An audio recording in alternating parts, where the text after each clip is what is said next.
Въпросите, които ви измъчват, но не може да ги зададете. Хората, които искате да попитате, но ви е трудно да ги срещнете. Вече можете. Всеки ден. От понеделник до четвъртък в 18 без 10. Телефоните на телевизионен омбудсман са на ваше разположение. Звъните директно. Питате без заобикалки. Протестирате, ако ви излъжат. Само в телевизионния омбудсман по Пловдивската телевизия. Здравейте! Така, днес ще говорим за история и то за неотдавнашната история. Сега, моето поколение, 40 години поне, го учиха на историята на предишните 40 години, от Бузлуджа до Априлския пленум. Повече от 40 години. Така, всичко ни се обясняваше през призмата на тази история. Дали си спомням, по едно време изглежда учителите имаха инструкция всичко да свързват с Българската комунистическа партия и нашата учителка, другарката Търкаланова, изпитваше или полагаше огромни усилия как да свърже Априлското въстание. Разказвам тези неща на Васил Кадринов, защото се появи името. Здравей, Василе. Ма това сигурно... Кой набор си ти? Аз съм 59-та година роден. 59-та, значи не знам дали си спомняш. Малко си в такъв смисъл. Това беше началното училище, когато ти не си бил още ученик. И имахме за баба Илийца или някакъв урок, свързан с Априлското въстание. И вече другарката се изпоти как да напише основната идея и написа, че Априлското въстание не е успяло, защото още не се била появила Българската комунистическа партия. Такава изглежда беше и мъчиха учителите. Така, дойде 10 ноември и ние тази история на партията я зачеркнахме и сега обаче се занимаваме главно с историята на Възраждането, да кажем. И тази история ни я поднасят не по-различно от начина, по който ни я поднасяха тогава, нали? Само дето забравят за ръководната роля на партията. Сега Васил Кадринов е тук, за да ни каже своята позиция или мнение за това, дали би трябвало да изучаваме или по някакъв начин да запознаваме младите с историята на тоталитарното ни минало. Защото ако е вярна онази максима, която казва, че който си забравя историята, какво беше осъден отново да я преживее, начакат и първа тоталитарно бъдеще. Васил Кадринов е завършил социология, съден е за противодържавна агитация и пропаганда срещу Република България и Съветския съюз. Това го намерих в интернет. Нали? Правилна е присъдата. Нали?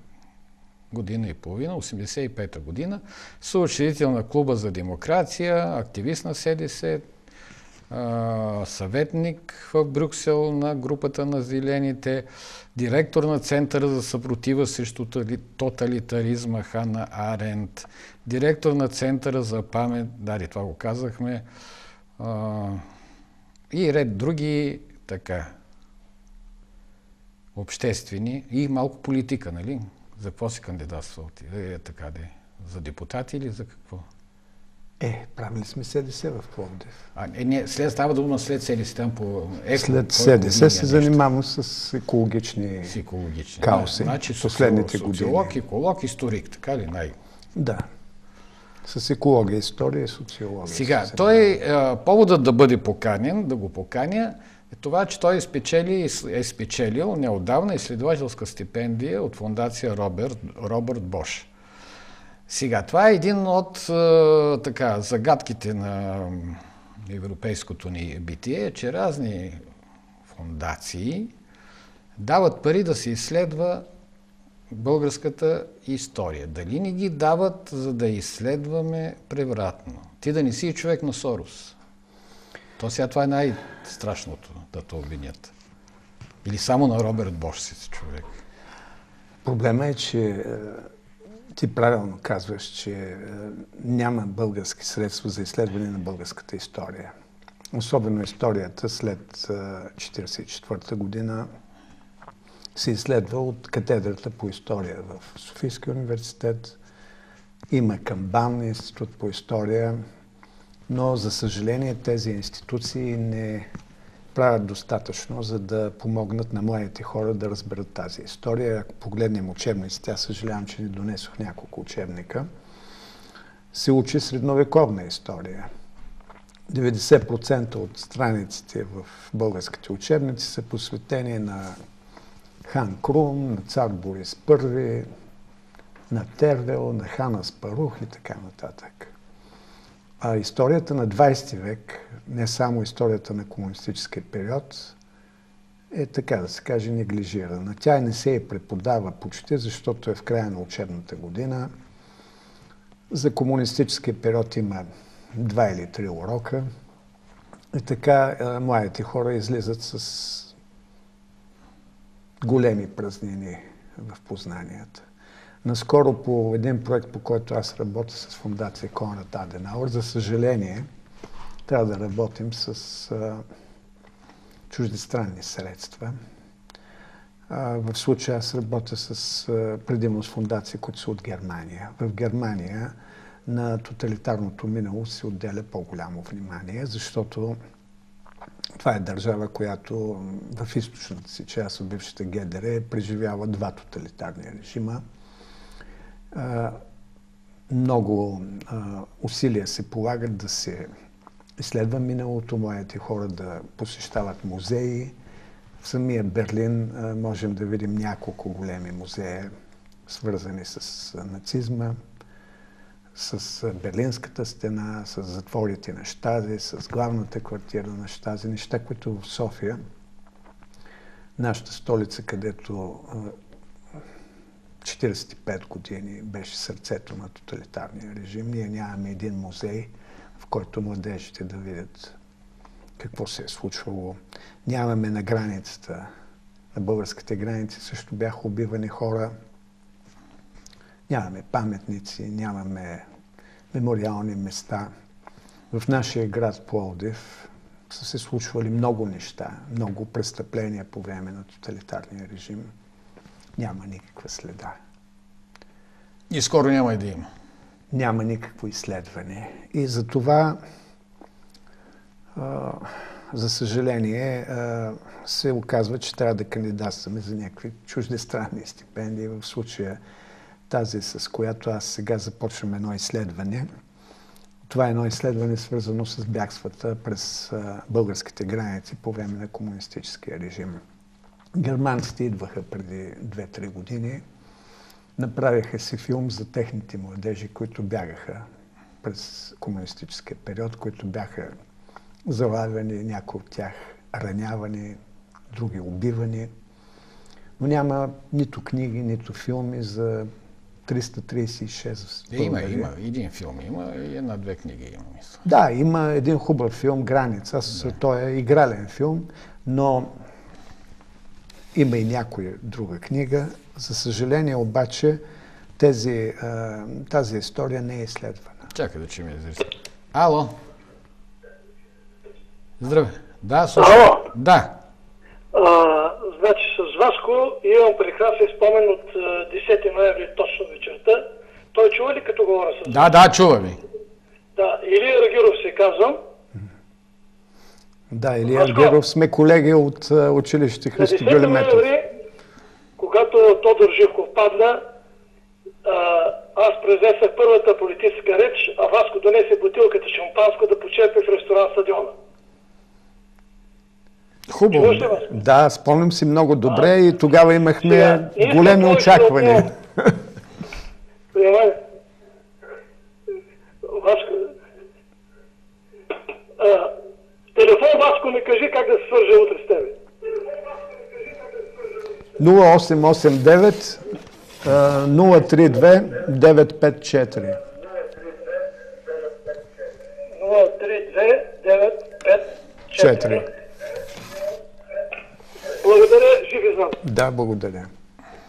Казва 10 ноември вечерта, малко да се отклоним, големи очаквания. Очакваш ли, че 23-4 години по-късно ще говорим за това, което е било тогава? Тогава... така, под сурдинка, деца века. Не, толкова много години да минат и да се говори под сурдинка, не съм очаквал. Аз много съм се питал, защо така се получи. Ни казват, БСП или БКП спечели битката за миналото. Тоест, че това не е случайно, нали? Че това е организиран процес, изтриването на паметта. Другото ми обяснение е, че обществото, народът нямат нужда от тази история, тъй като те не са изстрадали 10 ноември. Повечето хора, нали? То ни беше подарено и затова все още носталгията като че ли преобладава пред омерзението.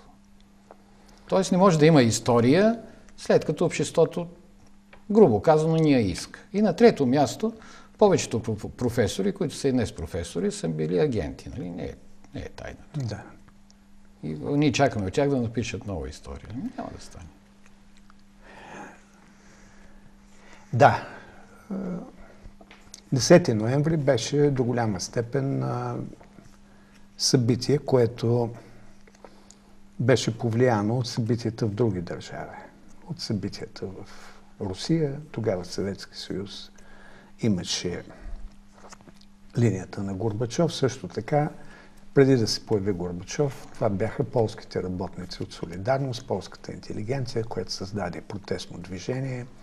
Това бяха пасторите в Източна Германия, в Лайпциг, които събираха протестни групи в своите църкви. Това беше Пражката пролет, Унгарската революция. Ние 56-та година. Но в нашия град, например, има неща, които напомнят за съпротивата. Ние сме българи, които някакси наистина не познаваме историята си. В България съпротивата срещу комунистическия режим е много сериозна след 9 септември. Това е движението на опозицията, начало с Никола Петков, с Социал-демократическата партия, Демократическата партия, Геме Димитров. Това са хора, които изстрадват. Това са хиляди хора, които отиват в лагери, в затвори. Особено младите земеделци. Тогава са едни хора с идеализъм, с мечта за една добра демократична България. И според мен битката за миналото продължава. Естествено, че професори комунистически и много от тях агенти, някои от които ти пишат учебници по история в момента, няма да искат да се изучава миналото. За тях е добре да има някаква теза, че трябва да минат още 100 години. Ние тази история не можем да го смислим. Всичко това е с цел да се забрави тази епоха, в която номенклатурата и босовете на Комунистическата партия и Държавна сигурност проповядваха равенство, справедливост, социализъм. Същевременно изведнъж те се обърнаха на 180 градуса, станаха капиталисти, станаха най-богатите хора в страната. И естествено на тях това означава, че винаги са преследвали своя меркантилен властнически интерес, своя тесен егоистичен интерес. И за хората, които искаха справедливост и свобода, те не искат да се спомнят, младите българи. Ние виждаме в момента един процес на омерзение на младите хора, напускане на страната. Една олигархия, която властва навсякъде. И всъщност битката за демокрация в България продължава. Тя е и битка за историята и за паметта за миналото. Да чуем ли зрител и ще продължим с битката. Ало! Добър вечер. Добър вечер. Евгений, бил съм граничар, гледал съм филма "Граница" и мразих комунистите много, защото имах роднини зад граници от това страда. И как ме взеха там, не знам. Но това са пълни измишлетини. Първо, тия камуфлажни дрехи ги нямаше тогава, 75-6 година. Второто, даваха 7 дена за жив, 10 за убит, но казаха и предпочитаме да бъде жив, за да разбереме как е дошъл, как е минал, откъде, кой му е помогнал. И много други има работи, които в момента не мога да се сета. Единственият въпрос, който ми беше най-гаден, беше, каза подполковник Динев в Любимец, началник на учебен батальон.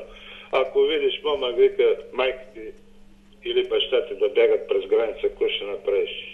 И казваш, ще стреля. Как ще стреляш? Те сте създали, те сте създали. Ми няма да стреляме. Как няма да стреляш, вика, след като те нарушават, вика, границата? И най-многото, които бяха от моя край Благоевградско, към Гърция и към Македония, бяха зад източно германци. И не съм чул нито един да отрепат. Само знам за много момчета, които от нашите граничари, турци ги наръгваха, стреляха ги даже преди уволнението 10 дена. Имаше две момчета в Капитан Андреева ги бяха, един турчин ги беше наръгал, те го стреляха после горе-долу живято. Това ви казвам, че всичко е измишлятина. Чак всичко, но това е хубаво, това не можеш да го опишеш ти. Това, което правим сега...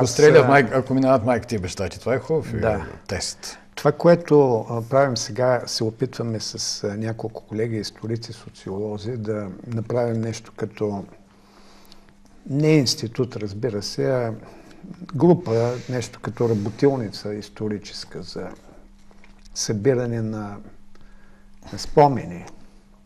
Защото никой не събира тези спомените на този господин, който се обади. Той очевидно има да разкаже още много неща. И моят апел е темите, по които работим в момента. Едната тема е темата за границата, за бягствата през границата. Аз се възползвам тук от Пловдивската обществена телевизия да апелирам към пловдивчани, които имат спомени, които самите те са правили опити да избягат през границата, или имат близки, които са бягали, или знаят за такива истории, или пък са били граничари и са били свидетели на събитията. Да се обадят на нашите телефони и да те няма да запомнят вашите телефони, да се обадят на мен и аз ще дам телефона на да се обадят на всички, които имат спомени за бягство около граница. За да се срещнем, да запишем спомените, да поговорим и да запазим тази история, защото тя си отива. Тя няма как да бъде съхранена. По тези въпроси никой за сега не събира информация. Значи, в момента си има, трябва да се намерим, не знам. Значи, тези дни трябваше да има, може би вече е минало, възпоминание за един пловдивчанин. Айде да го наречем Ники. Пряко му е известен, който тези дни се навършват на 30 години от смъртта му, който прави един или два опита да бяга, арестуван, затворен и там на третия успява да избяга. Една трагична съдба, в смисъл, че ето 30 години по-късно се събират негови приятели да го поменат.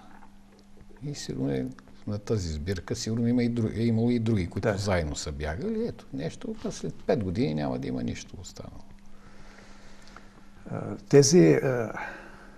По границата има много хора тук в Родопите, които са изселвани от селата, в които живеят.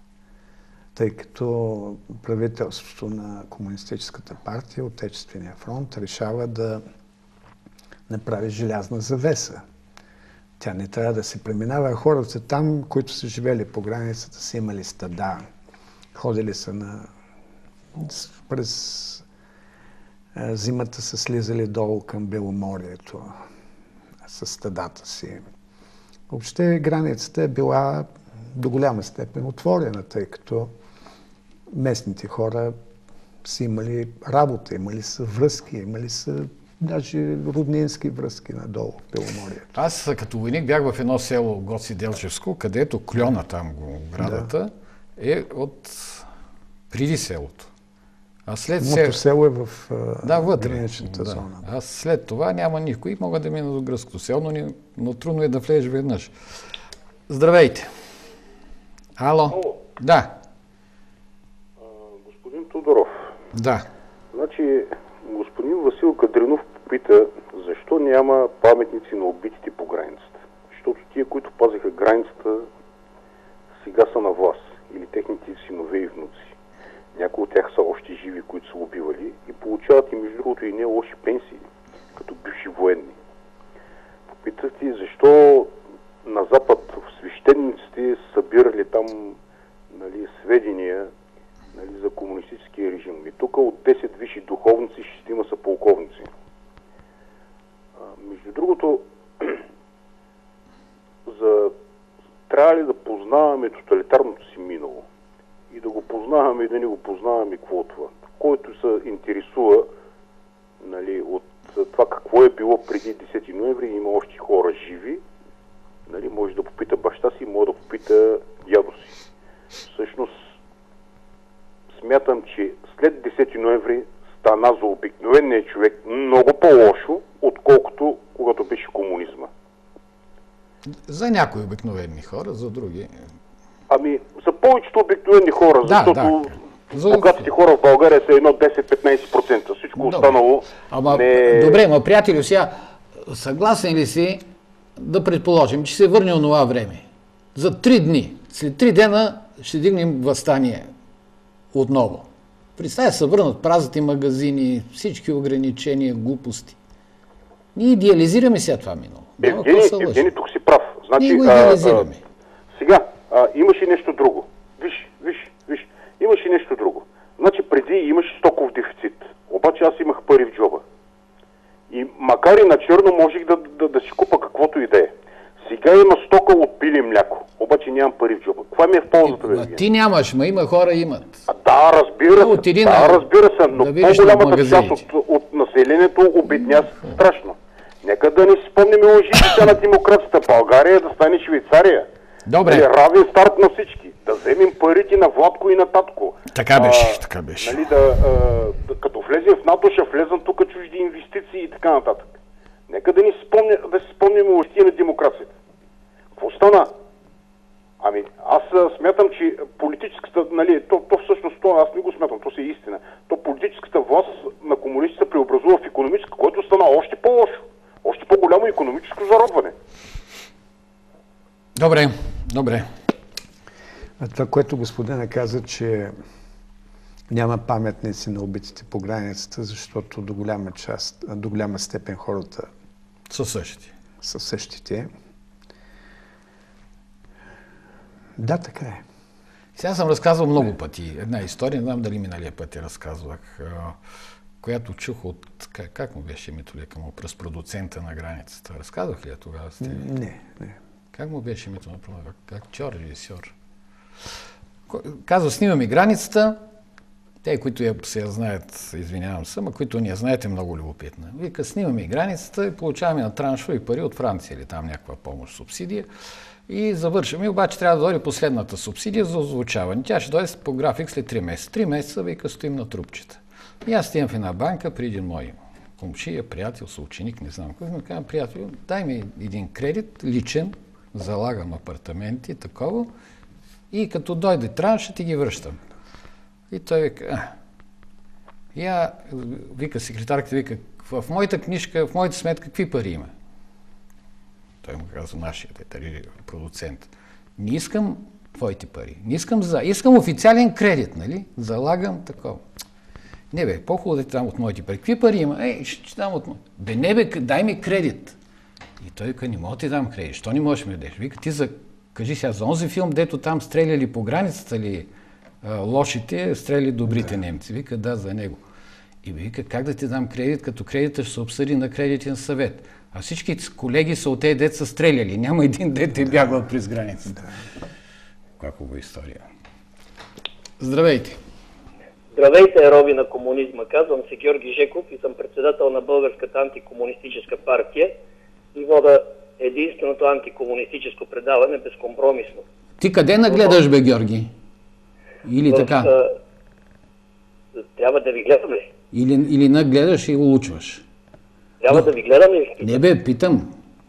Вие се интересувате от колко зрители ли имате? Не интересувам се по какъв технически способ. Ами ще ви обясня. Просто ми се обадиха разгневени зрители от това, което е казал вашия гост. Сетих се. Да. Добре, слушам сега. Ако може да продължа. Айде, може. Благодаря. Защо не се канат доказани борци срещу комунистическата тирания, които не са се продали на комунистическите убийци? Петър Гогов, Иван Ланджев, Георги Ифан. А се канат такива човешки отпадъци като Кадринов. за да лъже, за да заблуждава, че той бил събирал спомените на жертвите на комунизма. Защо той не каже от какъв комунистически род е? Кой е баща му, кой е брата на баща му? Комунистически престъпници. Той обаче, нищожеството, го назначиха за антикомунист. Как става това? И защо тези назначените пък като вас за журналисти, за да промиват мозъците на дебилите, и вършите перфектно работа. Нямате грешка. Ама вие, мен откъде ме познавате, като явно някой ви е се обадил по телефона? Да, обадил ми се по телефона. И каза онзи дебил и така нататък. Да, не, това са много точни определения. Няма да се обиждате. Много точни определения с това. И след като това нищожество Васил Кадринов, да не говорим за рода му, вече споменахме за част от рода му, това нищожество седи с един доктор Седларски, който наистина е достоен човек, но тъй като той не познава какво представлява Кадринов, седи с него на една маса. Добре. Защото...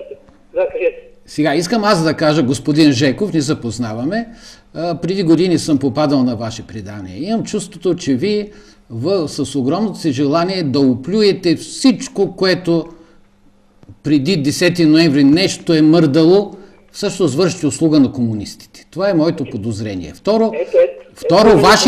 Второ, този достоен човек, господин Ифандиев, за който споменахте, такива лъжи съм слушал за него, такива антисемитски речи, такива профашистски речи, че се чудя какви са вашите приятели. Ами точно това издава какво представлявате вие, фашистски. Фашизъм в България, неуважаемо комунистическо отпадъче, никога не е имало, но затова пък е имало комунизъм. И жертвите на комунизма са стотици пъти повече, отколкото, и то не се казва фашизъм, а германска национал-социалистическа работническа партия. Това не го знаете вие с промитите мозъчета. Добре, разбрахме. Не е добре. Оценихте. Не е добре, защото вие имате ефир. Не е добре, защото вие заблуждавате и манипулирате. Никак не е добре. Съгласен съм. Една декомунизация наистина ще стане добре. Добре, айде. Това е известният Георги Жеков, който къде беше? В Авскат ли беше едно време? След това не знам къде е. Георги Жеков веднъж... той сега каза, че баща ми имал брат. Не, сега не дай навлиза и в това. Бог да го прости баща ми, но той беше сам на този свят. Нямаше братя и сестри. Аз пък от Ифандиевки работи съм чувал за себе си, че съм ограбил телевизия. Не знам си какво. Но като съм слушал Жеков и уважавам така неговата емоция, но той наплюваше подред всички дисиденти, антикомунисти подред. Вижте, имам чувство дали аз ще ви кажа, вършише работа той, нали? Той върши работа на държавна сигурност, тъй като очевидно е, че тази телевизия СКАТ беше пълна с агенти на ДС. Цялата партия Атака беше учредявана от агенти на ДС. И цялата работа е да се намери... Иначе, ако нагледа или ако нагледат негови приятели, благодарим на господин Жеков, че внесе малко така емоция. Да, между прочим, освен темата за границата, аз искам да апелирам за една друга тема, свързана с нашия град. Анонсира и да чуем и зрители, продължаваме с темата. Значи, който има спомени за границата, да се обади на нас, а ние ще го свържим с това. Или ако намери, като натисне в интернет Васил Кадринов, там излизат фейсбуци, контакти и така нататък. Втората тема. А втората тема е свързана с Пловдив. Съвсем наблизо тук до вашето студио има една тютюнева фабрика. Тютюневи складове има, вие сте в този район. Тук за стоматологията ли? Да, става дума за стачката. Тя е била на Томасян. Да. След това е национализирана и стачката е... Става дума за първата голяма стачка в Източна Европа срещу комунистическия режим, която се случва в Пловдив в началото на месец май 1953 година, която ние се опитваме да възкресим паметта за нея, да намерим свидетели, тъй като това, което е станало, показва една съпротива, 4000 души стачкуват, стачката е разгонена чрез насилие, убити са няколко човека, това става по заповед на тогашния министър на вътрешните работи Антони Югов. И никъде в града няма нито паметник, нито паметна плоча, нито изложба, нито нищо, нито книга.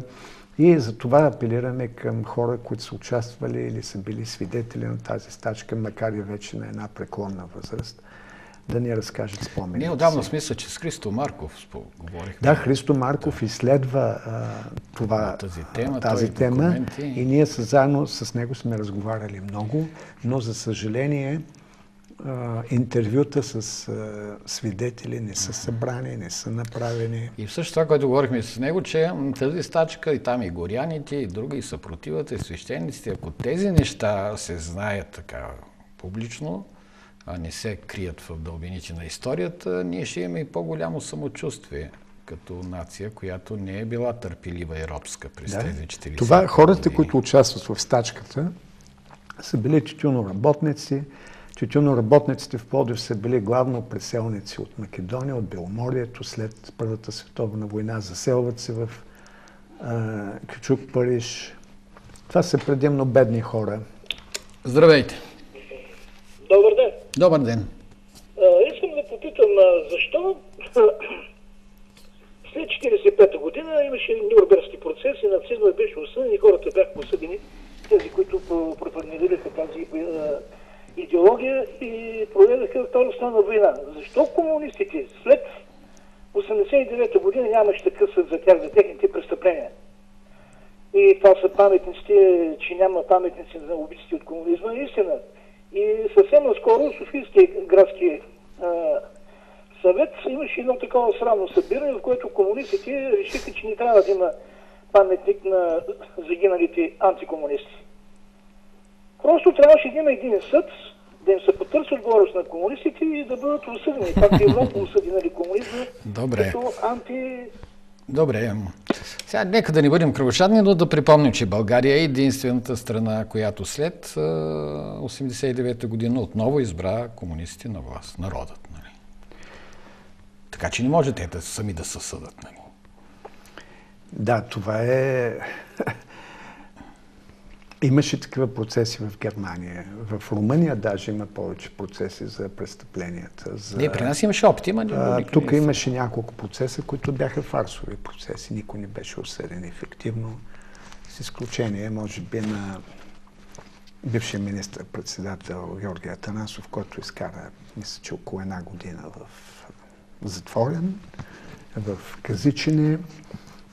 Ние имаме документите на тези процеси и те показват, че давността, тогава оправданието беше, че давността е изтекла. Вие сте абсолютно прав. Народното събрание можеше да продължи давността за тези престъпления, обаче то не го направи. Даже при правителството на СДС можеше да се продължи тази давност. Странни неща стават у нас. Ало! Ало! Да. Нека да свърши това. Да. Чувате ли ме? Чувам ви. Значи, той е господин Кадринов ли е? Другар ли е? Той говори с такава злоба като Едвин Сугарев и Евгений Михайлов. И второ, вие си губите публиката. И още едно нещо. Ако той говори за границата, нека да отиде на терминал 2 да види колко хора минават навънка. Но той е под изурко. Той не може да говори, той не може да даде отговор. Добре. Сега, да кажа за това, че си губим публиката. Значи има по-важни неща от публиката, уважаеми господини. Едно време хора, не знам дали ще засегнат като вас, нали, казваха, че най-страшното на американската телевизия била, че слугувала на публиката, вместо да служи на идеите. И аз се опитвам да служа на истината. Ето, така, пък човека иска да, като американска телевизия, да печела публика. Нали, сега може да приказва този господин. На чуж гръб е много лесно, нали? Сега, когато границите са отворени, нали, когато сме в Европейския съюз, да казва, вижте колко хора минават границата. Да. И да забравим... Едно време не искахме да бягаме. Да, едно време как трябваше да ходим в милицията, да ни дава разрешение, да чакаме разрешение с месеци, да не ни пускат и да пускат само партийни другари. Сигурно той е такъв. Сега, слава Богу, че пускат през границата и можем да се срещаме с тези, които са оттатъкът, да разберем, че не е лесно. Да, нали, иначе, едно време всички искаме да се лъжи, е много лесно да се лъжи, добре, трябва да се нарича злоба и така нататък. Всеки има право на мнение и да го изказва по нашата телевизия. Така, значи тази стачка, може би трябва да има една паметна плоча. Поне. Трябва да има паметна плоча тук на булевард Руски. Че тук е първата стачка. Сега, ние направихме един репортаж неотдавна, преди месец ли колко-два, когато германците изложиха на нашия площад фотоизложба от първата си стачка, която е след нашата стачка. А пловдивчани не знаят това. Не знаят, че ние преди германците, а те пропагандират из цяла Европа своя антикомунизъм. Ние това искаме да направим. Тя не струва толкова. А ние не знаем. Ние направим една анкета хората. За това искаме хората в Пловдив, хората викат евала на германците. Които живеят в Кючук, Париж, които са били тютюноработници, които имат такива роднини, близки, да ни предоставят снимки, да разкажат истории. Не само тези, които са били тютюноработници, може би и тези, които са били по това време в управлението. Няма да ги е страх още.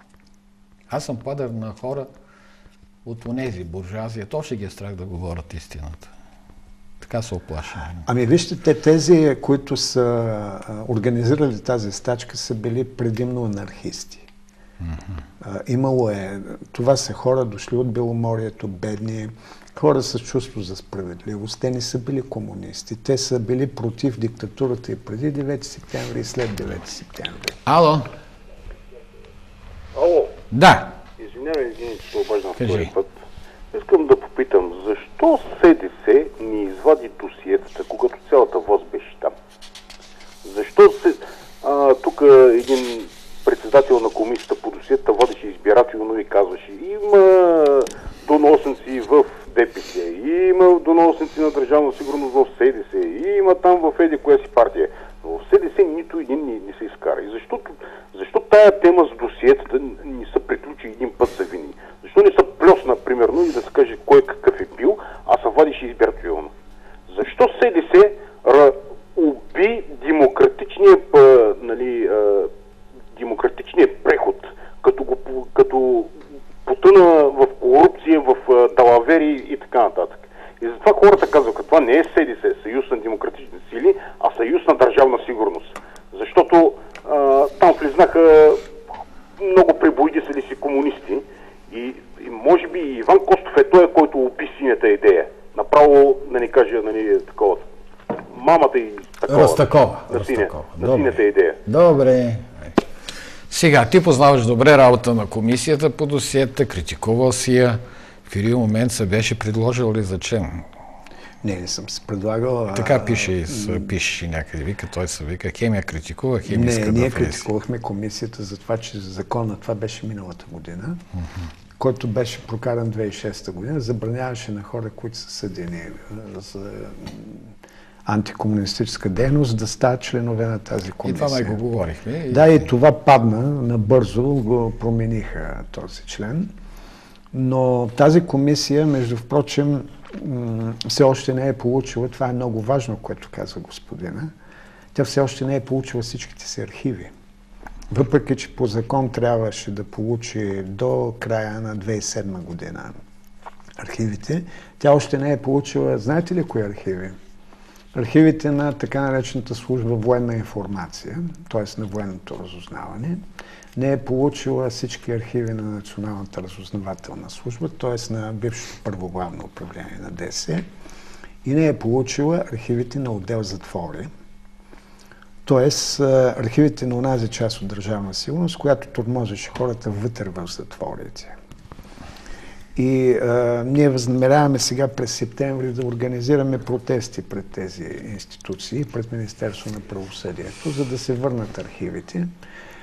Сега протестиращите срещу правителството Орешарски имат само едни общи искания. Ние ще имаме съвсем конкретни искания. Това предстои през септември. Господина, ако иска да се бори за... Да дойде на протест. Да дойде и той. Не само да казваме защо този не направи това и онзи не направи онова, а ние като граждани да направим нещо. Същото е с тази изложба от Германия за тяхното въстание през юни 1953 година. Виждаме го на площада в Пловдив, може би още е там изложбата. А ние не можем да си направим една изложба за стачката в 1953 година. Това само ние сме си виновни. Кой е виновен, че да не говорим за идеята за подземията на общината, че може да се направи нещо. Да, самата сграда на общината е бивше седалище на Държавна сигурност и място на терор, мъчения и преди и след 9 септември.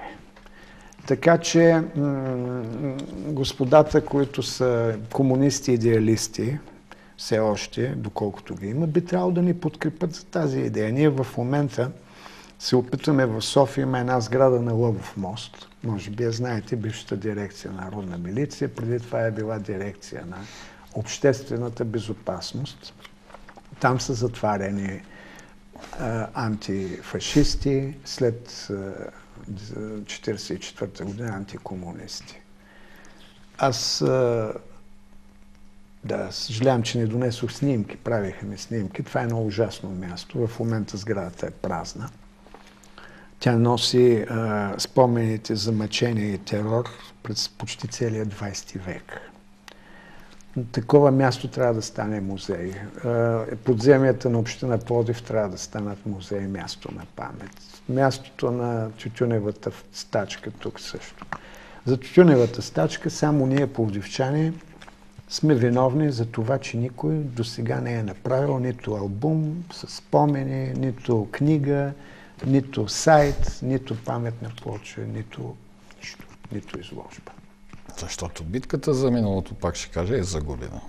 Не е загубена, тя зависи от нас. Сега, ако господата, които се обаждат, искат не само да си чешем езиците и да говорим кой какво не е направил, да кажат дали те могат да помогнат с нещо.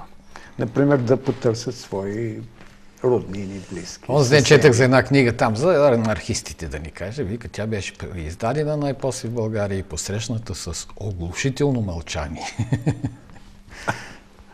Така че и да излезе, не е гаранция, че се разчу... Ало! Ало! Ало! Ало? Да. Ало? Да, слушам. Здравейте, Гери и ваши гости. Кажи, Краси. Краси го се обажда. Кажи. Може би не знаете, Копчето Хаджи Костов, тогава мимо Хаджи Петров беше кмет район централен. Ще да се прави паметник на убийци без съд и присъда. Издаса проекта и след това имаше архитект беше Иво Ковачев, Бог да го прости. И тогава проекта беше пред спортния техникум. Имаше първа копка, оставане имаше дято Арсений.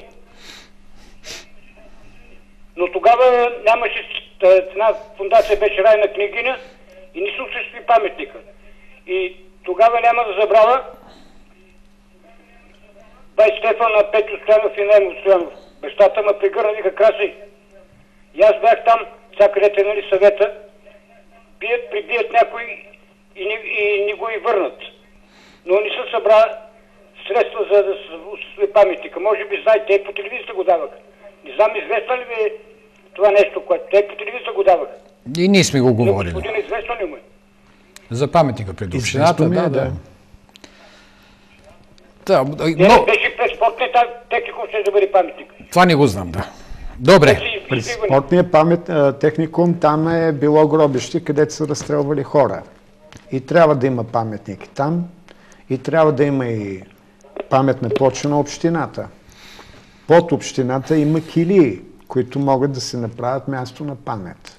Сега може да се има много неща. Може да се направят много паметници, но това не е гаранция.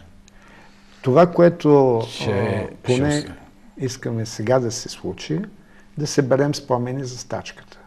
Защото тя се забравя.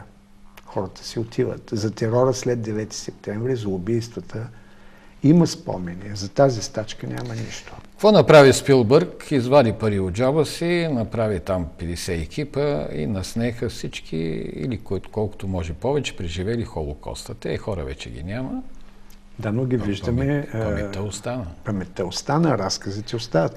Вчера е починал един унгарец, който е на 98 години, който е бил началник на лагер на полицията в Кошице по времето на Холокоста и организирал депортирането на 15 700 евреи. И е бил издирван, бил е осъден и се оказва, че и 100 годишни старци не могат да избягат от правосъдието, когато става дума за нацистските престъпления. Знаеш ли ние колко имаме? Да. И за спасяването на евреите, и за преди 9, и за след 9, и за така хора, които отдавна си отишли, стоят и ни касети гори. Какви касети? ВХС стоят. Интервюта ли са? Има интервюта. Никой не се интересува. Никой не се интересува. Е така. Аз един ден направих демонстрация, извадих 2-3 диска, щупих ги. Тук вика, Белгим някой са трогничи. Няма, братче.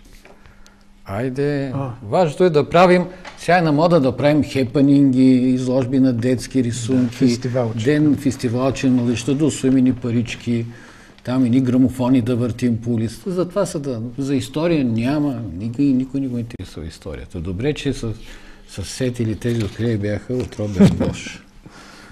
Да. Здравейте. Ало? Да. Ало, защо така аз се мъча да се свържа, чакам с часове свободно отдава и изведнъж се свързва Гогов. Как така се свързва с вас много директно? Далаверки нещо става. Просто магия някаква. Магия. Аз на Димитър Хаджи Петров се обажда. Кажи сега. Искам да поздравя моя добър приятел Васко Кадринов и да кажа, че той от зората на демокрацията от преди 89-та година той беше човека, който не организираше в СДС.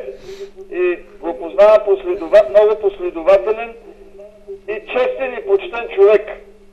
И гарантирам за него с две ръце и с ума си. И знаете, че аз каквото кажа, всичко е истина. Така. И хората го вярват. Така. И друго искам да взема участие точно за този паметник. Този паметник беше точно за ресторант Бумеранга или какъв беше, там имаше един ресторант. Моментално след като се направи първа копка, Спас Гърневски продаде имота на ресторанта. Продаде го. Точно за това направихме там паметник, защото там са гробищата на тези убити хора. Има около зидовите гробови, има още и вътре в двора на спортното училище има гробови още. Така. Обаче вие това така малко минава през едното, през другото, излиза и така нататък. Добре, както и да е. Друго, хубаво, че вземах думата, слава Богу, да изясня нещата. Друго, което искам да кажа на господин Кадринов, точно по неговите теми. Първо, аз знам за тази стачка. Тя е била организирана след 9 септември по аналог на стачките преди 9 септември. Като хората са си мислили, че така може да протече една стачка, както и преди 9 септември. И като е протекла обаче, бой лабут и на организаторите в концлагерите са изчезнали. Това е. И тогава вече повече не, хората така са били оплашени, че никой не е смел да дигне друг път стачка. Да помисли за стачка. От тогава няма стачки. Трябва да се направи паметник за това, че от тогава до сега не е имало стачки. До 90-та година не е имало стачки. Значи правете сметка какъв терор е бил. Значи всяка целия свят има стачки, право на стачки, това е правото на човека да живее. Така. Затова трябва да се направи затова трябва да се направи паметник. А господин Кадринов да му кажа за границата. Аз също съм бил войник на границата, съм бил известно време. И знам много добре всичко, кое е по границите. И да ви кажа, имаше трябва да засегнете две направления. Едното направление е границата имитираше тук, гранични войски имитираха и държавна сигурност, избягали хората, които бягат и от Германия, и от други страни. Те са подготвени разузнавачи и ги пускат да избягат, примерно, през Пампорово, през Перелик, оттам да минат през заставата. Така. Затова е имала организация, която тук ги привлича и ги подготвя, помага им да избягат. Така. Но същата тази организация, тя е била държавна сигурност. Много хора са избягали като подготвени от тук разузнавачи на Запад, особено в края на 80-те години,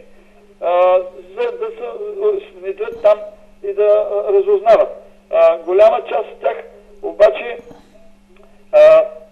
пуснати са да избягат през границата нарочно. Това е било едната част от тази дейност.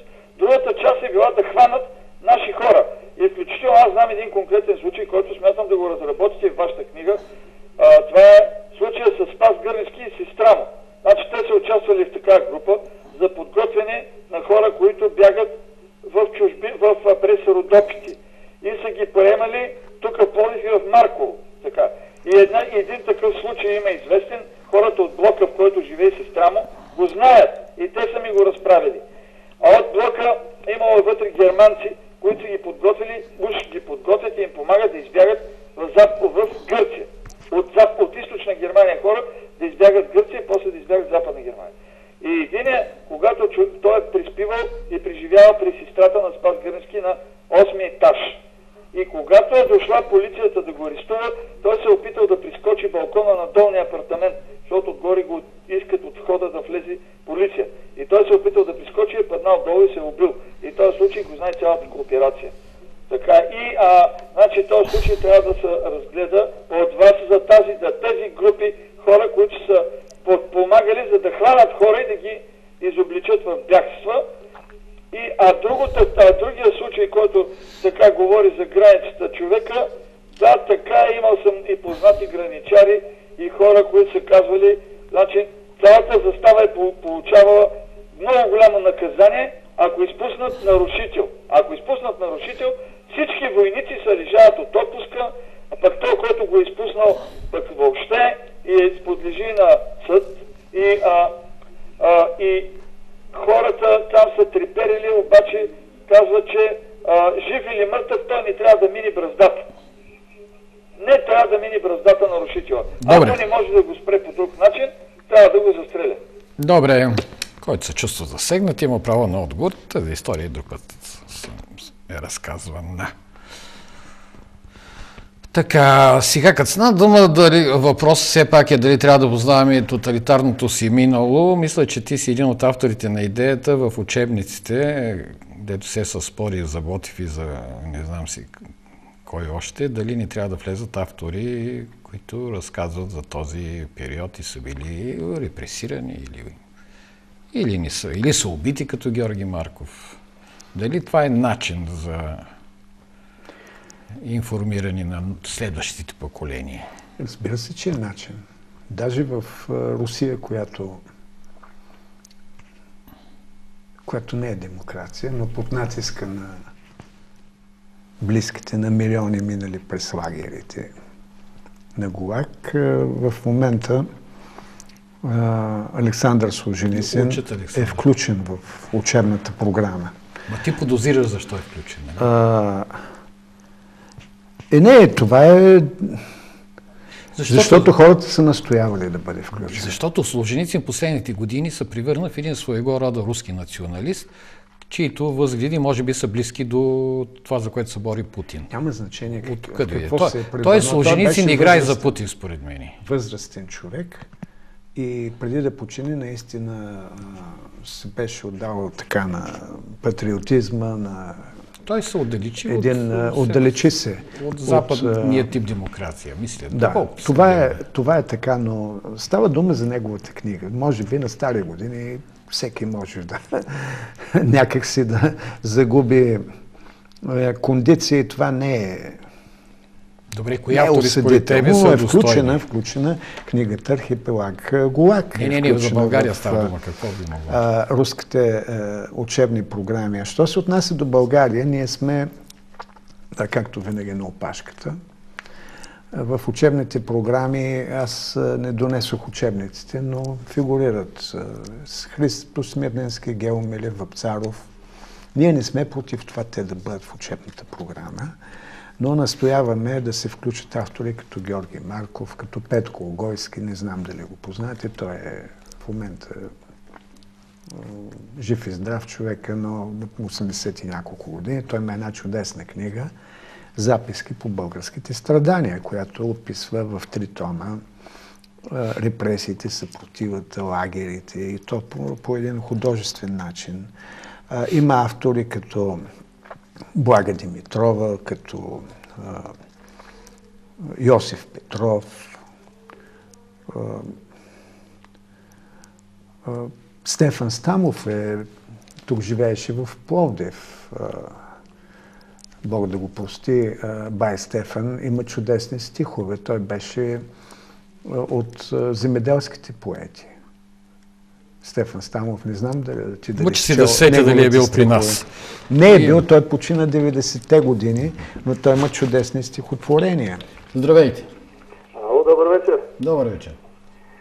Искам да попитам вашия гост, дългогодишния кмет на село Куртово Конари от БКП Георги Кадринов, какъв се пада на вашия гост?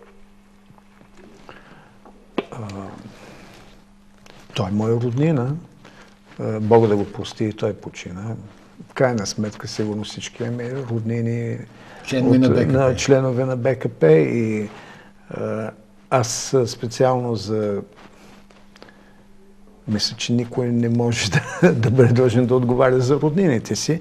А що се отнася до Георги Кадринов, какво лошо да се каже? Здравейте! Той беше избран като кмет на избори в селото. Ало? Да. Ами Евгений, 640-366. Да. Ами, господин Кадринов, искам, от 40 минути не мога да ви набира. Дава свободно, не дига Евгений. За убивания. Не, аз не, че не вдигам и те през 30 секунди се сменят номерата. Господин Кадринов, да, добре. Господин Кадринов, първо добър вечер.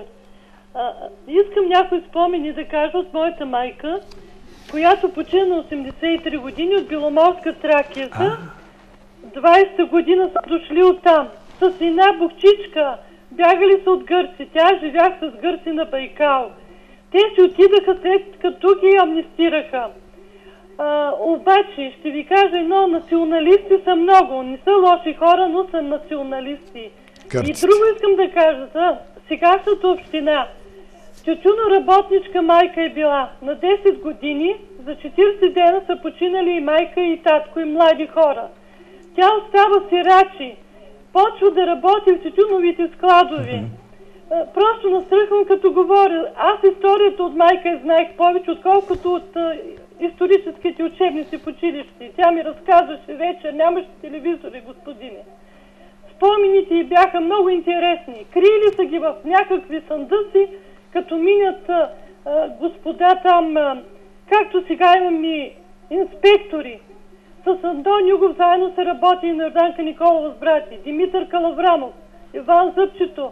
Това са толкова спомени, че аз ги знаех и ни ми бяха интересни в училище. Но друга ми е мисълта, че моята леля, например, жандармерията с коне, сега както в София ходят, но тогава имало жандармерия, тютюноработничка и тя е била. Родила е братовчет ми в общината сегашната. И минахме, аз съм четил Свети набор, няма да забравя, бях 10 годишно и те. И тя вика, майко, ако знаеш тук тая община, колко писъци чувахме след 9 септември, въпреки вика и преди 9 колко ги измъчваха, ако знаеш да може да говори, леле ти тук роди. И полицай е викал, мръсна кучко, мръсна комунистко, ще умреш. Хората взели да я защитават, че е бременна, че ще роди всеки момент, както и станало. А те взели в общината, били я, побойли от какво, защото е била придражена и братовчет ми там го ражда. Томасян е работила навсякъде. И моя чичо на баща ми брат, той е бил известен пък колоиздач. Кърдаринката, кочето Кърдаринката му викали на чичо ми. Понеже и в чужбина е бил колоиздач известен, на Пехчево сме живяли. И аз съм била на една годинка, татко е бил запас и господин Кадринов не е вярвал, че съм жива. И майка, и моята баба пък е гъркиня. Тя укрива мой дядо комита в Гърция. Така се запознават. Търсим, вика, един комита. И тя казва, не на гърците и на полицията. Няма тук комити, вървете си. След това открива дядо, минава тая полиция тяхната. Тя така се запознават. 15 годишна баба се оженва и идват в Пловдив с една бучичка. Много са преживяли, но са много добри хора. Чичо ми пък ремсист, пробили са го полицията в общината. Искали са паметна плоча да сложат на Пехчево. хлебозавода, улицата, там имаше за музикални инструменти шипка. Въпреки малка, в Леля ми ходих там на гости. И ще ви кажа, паметна плоча моята баба не е искала. Аз се помня на 8 годинки, почина на 90 години. И тя е казала, понеже македоно-гръцки, майка е знаела гръцки. Тя гъркиня, дядо македонец, майка Беломорска Тракия, татко е от Драма. И моята баба е викала, баба Пелагица, вика майка, на мен и детето ми отиде, мен студен камък няма да ме стопли, не ви искам камъка и нищото.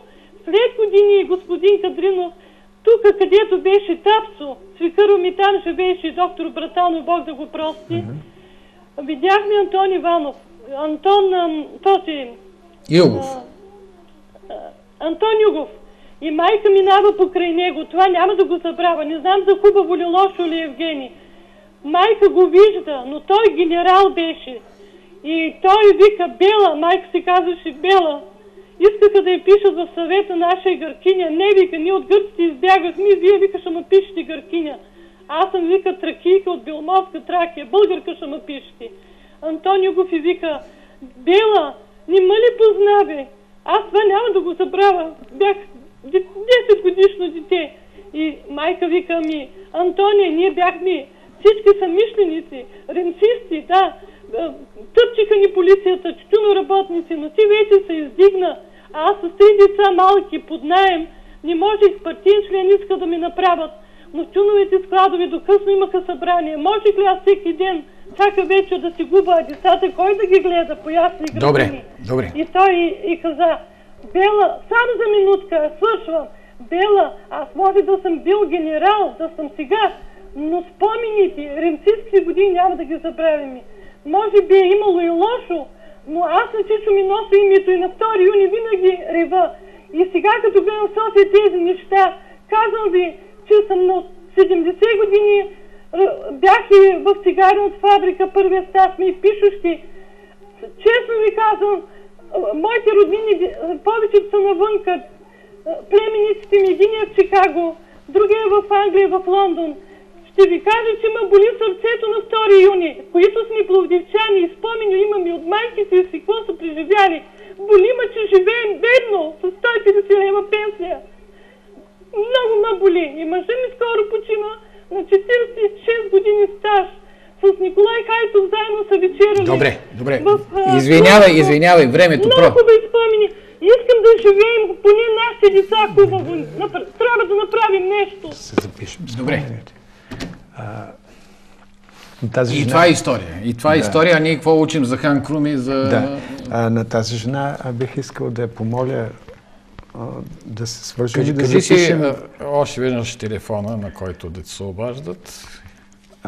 Обадете ми се на 0889 032 954. Обадете ми се да се видим, да запишем вашите спомени. Или ако сега не ги записвате, на мен са утре. И аз или се обадете на Евгений. Добре, трябва да приключваме вече. Значи още веднъж, който има спомени от тук около стачките, живота на тютюноработниците и за бягствата по границата, да търси начин да се свържи с Васил Кадринов и да разкаже нещата, за да останат. Те са много приплетени. Ето си Антон Югов. Антон Югов е бил един от тях и след това се издига и той е един от хората, които командва да се стреля срещу стачниците. След това и това е. Да, като министър на вътрешните работи. Добре, ние пък по мое време учихме, че всички тютюноработници са били болни от туберкулоза, нямало какво да ядат. Пък една тютюноработничка вика, тук по обикът излизахме по тротуарите се ядели, вика и ни такива буци хубаво сирени. Вика, деца не може да си ги позволим да ги купим. Различни гледни. Не, за пловдивските тютюноработници, не само за тази стачка, е добре да се съберат спомени, защото това са хиляди хора, хиляди семейства и за тях няма... Тяхната история, особено след 9 септември, не е описана. Добре, телефонът продължава да звъни. Очевидно, така напипахме болезнени места в историята на града. И разбира се, различни гледни точки, но би било жалко, ако всичко това замини и се забрави, така че разчитаме и на хора като Васил Кадринов и на нашата телевизия, разчитайте, която от време на време се рови в тези неща. Те са част от историята. Дали ги харесваме или не ги харесваме, как ги оценяваме, отделен въпрос, но тези неща трябва да останат. Дали ние ще намерим истината или поколението след нас е отделен въпрос. Успех, Василий. Да, и аз благодаря на телевизията ви. Довиждане. Довиждане.